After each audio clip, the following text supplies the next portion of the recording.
Hello बच्चों, good morning. आज मैं आपके लिए एक नया टॉपिक लेकर आई हूँ जो आज तक अभी तक नहीं करवाया था। ज्योग्राफी का एक मैं लेकर आई हूँ मैप के ऊपर।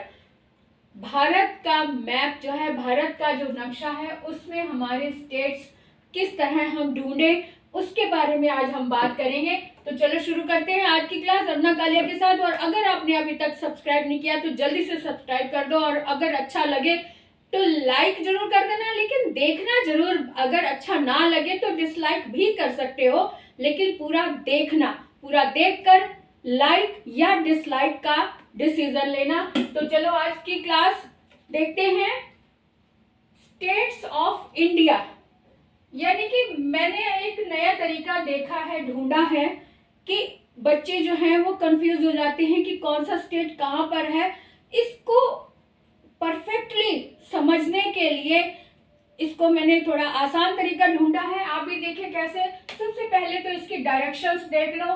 सबसे ऊपर नॉर्थ होता है, नॉर्थ के जस्ट नीचे यानी हिंद महासागर की तरफ साउथ होता है, साउथ हिंद महासागर। और इसके राइट हैंड साइड पर ईस्ट होता है, और ईस्ट का मतलब है कि जहां पर अरुणाचल प्रदेश है। अरुणाचल प्रदेश यानी अरुणा, अरुणा यानी लालिमा लिए हुए। तो अरुणाचल प्रदेश का मतलब ही सूर्य से रिलेटेड है, और सूर्य जो निकलता है वो अरुणाचल, असम, ये 7 बहनें हैं। 7 बहनों का प्रदेश का माना जाता है। या आप इसे यूं भी समझ सकते हैं कि सन का घर है ये। सन जो है जब राइज होता है तो 7 घोड़ों पर सवार होकर आता है। तो समझ लो ये 7 घोड़े हैं, या फिर इन्हें 7 बहनें कह सकते हो। तो 7 बहनों का घर या 7 घोड़ों का घर, 7 घोड़े जो रथ के हैं उस पर सवार होकर जब सन आता है उस तरफ ईस्ट होता है। अब ईस्ट के जस्ट अपोजिट यानी गुजरात जहां पर है, यानी जहां पर हमारे वर्तमान माननीय प्रधानमंत्री जी का घर है, यानी जहां उनका पैतृक घर है वो गुजरात है। और गुजरात की तरफ वेस्ट है, और वेस्ट में सूरज जो है वो अस्त हो जाता है। अब देखो चारों दिशाएं हमें पता चल गई। लद्दाख कश्मीर की तरफ नॉर्थ है, और पैरों की तरफ यानी केरल और त्रिवेंद्रम के पास क्या है, साउथ है। अब डायरेक्शंस तो हमें पता चल गई। अब हम देखते हैं कि क्लॉकवाइज इसके स्टेट्स देख लेते हैं कैसे बन रहे हैं। ये सबसे पहले नॉर्थ में लद्दाख और जम्मू कश्मीर है, यानी आउटलाइन पर लद्दाख से शुरू होता है। और पहले ये लद्दाख और जम्मू कश्मीर एक ही था। अभी 2019 में इसको डिवाइड कर दिया गया है, ये 2 केंद्रीय शासित प्रदेश बन गए हैं। तो पहला ये लद्दाख है, उसके बाद हिमाचल आ गया, हिमाचल के बाद यूके यानी उत्तराखंड आ गया, उत्तराखंड के बाद यूपी आ गया यानी उत्तर प्रदेश हो गया। अब मैं तीनों को ही मैं देवभूमि के रूप में परिचित करवाना चाहती हूँ। ये वो भूमि है जहां पर देवता लोग निवास करते हैं, यानी हिमाचल प्रदेश हिम की देवी यानी पार्वती माँ का घर है। यूके उत्तर प्रदेश उत्तराखंड में महादेव यानी भगवान शिव का घर है। और उत्तर प्रदेश जहां पर विष्णु भगवान ने जन्म लिया था कृष्ण के रूप में और राम अवतार लिया था। तो ये तीनों ही भूमि जो है देवताओं की भूमि है, हिमाचल, उत्तराखंड और यूपी।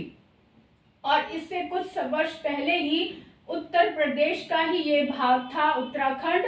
अब ये डिवाइड होकर ये अलग अलग प्रदेश हो गए हैं।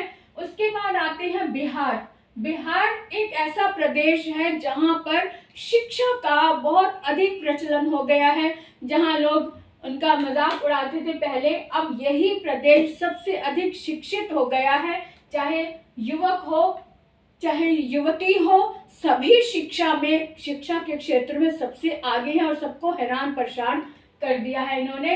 तो ऐसा बिहार प्रदेश, यूपी के बाद बिहार, बिहार के बाद देखो ये सिक्किम आ जाता है। लेकिन सिक्किम है, सिक्किम के साथ में ये छोटा सा एक ट्री सा बना हुआ, ये 7 बहनों का प्रदेश है, जहां सबसे बड़ी बहन अरुणाचल है, असम है, मलयालम है, त्रिपुरा है, मिजोरम है, मणिपुर है और नागालैंड। ये 7 बहनें हैं, या तो इसे 7 बहनों का घर कह लो, या फिर 7 सूर्य के 7 घोड़े अपने लिए याद रखने के लिए। तो जहां से 7 घोड़े रथ पे सवार होकर सन आता है वो ईस्ट हो गया।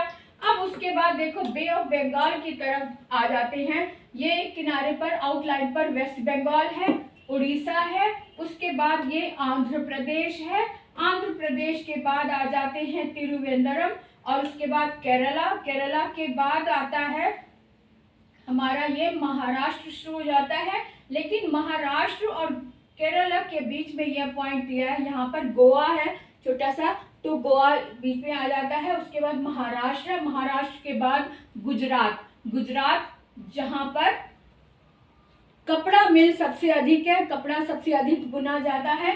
उसके बाद देखो राजस्थान आ जाता है, राजस्थान के बाद आ जाता है पंजाब, और पंजाब के बाद फिर से जम्मू कश्मीर, और फिर ये लद्दाख के साथ ये लाइन हमारी जुड़ गई, ज्वाइंट हो गई। तो इस तरह से हमने पूरा चक्र लगा लिया, और आउटलाइन पर जो जो भी राज्य हैं उनको हमने देख लिया, है ना। अब देखते हैं कि बीचों बीच आउटलाइन के अंदर की तरफ कौन से राज्य हैं। ये अंदर की तरफ बहुत गिने चुने राज्य रह जाते हैं, जैसे देखो ये ये तो सब किनारे पे है ना, लद्दाख भी किनारे पे, जम्मू कश्मीर किनारे, पंजाब भी किनारे, और हिमाचल भी किनारे, और यूके भी किनारे है, यानी उत्तराखंड भी किनारे है, यूपी भी किनारे है, और बीच में क्या है हरियाणा। हरियाणा जो है राजस्थान से भी घिरा हुआ है, पंजाब से भी घिरा हुआ है, उत्तराखंड से भी है, और यूपी से भी घिरा हुआ है, और मध्य प्रदेश की लाइन थोड़ी सी टच होती है, तो हरियाणा बीचों बीच है ना। उसके बाद आ जाते हैं मध्य प्रदेश। मध्य प्रदेश बिल्कुल जैसा कि नाम से ही मध्य का मतलब सेंटर है, तो बिल्कुल सब तरफ से बिल्कुल बीचों बीच है। कहाँ? राजस्थान से घिरा हुआ है, गुजरात से घिरा हुआ है, महाराष्ट्र से घिरा हुआ है, इधर तेलंगाना से घिरा हुआ है, और इधर छत्तीसगढ़ से घिरा हुआ है। कौन सा? मध्य प्रदेश। अब देखो मध्य प्रदेश के बाद आ जाते हैं ये छत्तीसगढ़। छत्तीसगढ़ की जो दीवार है मध्य प्रदेश की आउटलाइन है, और साथ में इधर आंध्र प्रदेश की बाउंड्री पड़ती है, इधर झारखंड की बाउंड्री पड़ती है, और इधर तेलंगाना की बाउंड्री पड़ती है, यानी बीचों बीच ये मध्य प्रदेश के साथ में छत्तीसगढ़ है। और छत्तीसगढ़ जो है मध्य प्रदेश का ही एक भाग है। पहले ये दोनों एक ही थे, बाद में डिवाइड होने के बाद छत्तीसगढ़ एक अलग राज्य बन गया।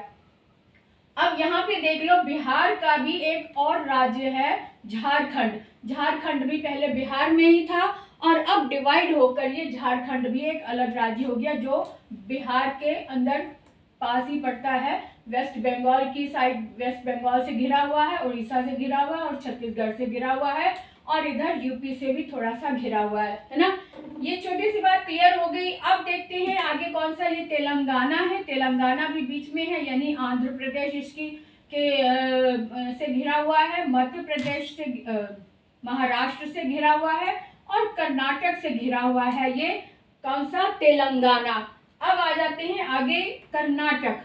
कर्नाटक जो है महाराष्ट्र से घिरा हुआ है, केरल से घिरा हुआ है, और आंध्र प्रदेश से घिरा हुआ है, और इधर तेलंगाना से भी घिरा हुआ है। कौन सा? कर्नाटक। कर्नाटक यानी जिसकी राजधानी है बंगलुरु, है ना। उसके बाद देख लेते हैं अब बाकी सारे ही इन साइड में। अब ये जो तो हम पहले देख चुके हैं जो कि आउटलाइन पे थे। अब बीचों बीच कौन कौन से हैं?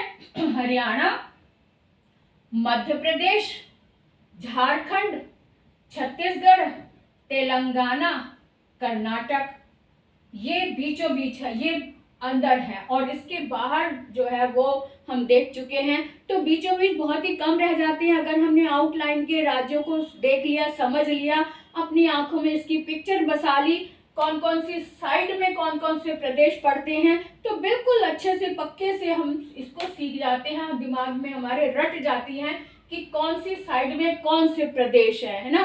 तो इसको अच्छे से समझो। इसके अलावा एक छोटी सी बात और बता दूं कि हमारा जो मैप है, इंडिया का जो मैप है, वो 3 साइड से समुद्र से घिरा हुआ है। ईस्ट की तरफ यानी पूर्वी भारत के नीचे इधर बे ऑफ बंगाल है।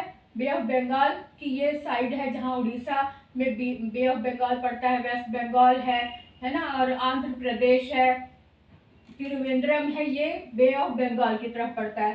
फिर पैरों की तरफ हिंद महासागर है, हिंद महासागर से घिरा हुआ है। उसके बाद आ जाते हैं इधर वेस्ट की तरफ अरेबियन सागर है। अरेबियन सागर की तरफ से घिरा हुआ है, ये 3 तरफ से समुद्र से घिरा हुआ है हमारा भारत देश। अब इसको समझना मुझे नहीं लगता कि कठिन होगा, और आप मुझे जल्दी से सब्सक्राइब करके और साथ में देखने के बाद कमेंट करके ज़रूर बताएं कि ये आपको कैसा लगा। और अगर आपको लगता है कि हाँ अच्छा है और शेयर करने की चीज़ है, आप दूसरे दोस्तों को भी शेयर करना चाहते हैं तो जल्दी से शेयर भी कर दो और लाइक या डिसलाइक जरूर कर